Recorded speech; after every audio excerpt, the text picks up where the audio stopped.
ഓണം കഴിഞ്ഞിട്ടേ ഒരാഴ്ചയിലധികമായില്ലേ. അപ്പോൾ ഓണത്തിന് വാങ്ങിച്ച ഇല ബാക്കിയുണ്ടായിരുന്നു കേട്ടോ. സത്യം പറഞ്ഞാൽ ഇങ്ങനെയുള്ള വിശേഷങ്ങൾ കഴിയുമ്പോഴാണ് ഇതുപോലെ ഇല അടയൊക്കെ ഞങ്ങൾ ഉണ്ടാക്കി കഴിക്കാറ് കേട്ടോ. കാരണം ഇവിടെ ഇലയൊക്കെ കിട്ടാൻ ഇത്തിരി പാടാണ്, പിന്നെ നല്ല വിലയുമാണല്ലോ. അപ്പോൾ ഇങ്ങനെയുള്ള സമയങ്ങളിൽ വാങ്ങിക്കുന്ന ഇല ബാക്കി വരുമ്പോഴാണ് സത്യം പറഞ്ഞാൽ അടയൊക്കെ ഉണ്ടാക്കി കഴിക്കുന്നത്. അപ്പോൾ എന്തായാലും ഒരാഴ്ചയോളമായി ഞാൻ ഈ ഇലയൊന്ന് സൂക്ഷിച്ച് വെച്ചിട്ട് അരിപ്പൊടി വാങ്ങിക്കാൻ സമയം കിട്ടാഞ്ഞിട്ടാണ് കേട്ടോ.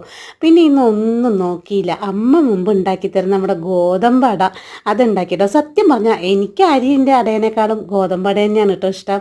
ശരിക്കും കുറച്ചുകൂടി സോഫ്റ്റൊക്കെ ആയിട്ട് എനിക്ക് ഗോതമ്പടയാണ് കേട്ടോ ടേസ്റ്റ് ആയിട്ട് തോന്നാറ്. ചൂടോട് കൂടി കഴിക്കുമ്പോൾ ഭയങ്കര ടേസ്റ്റ് അല്ലേ.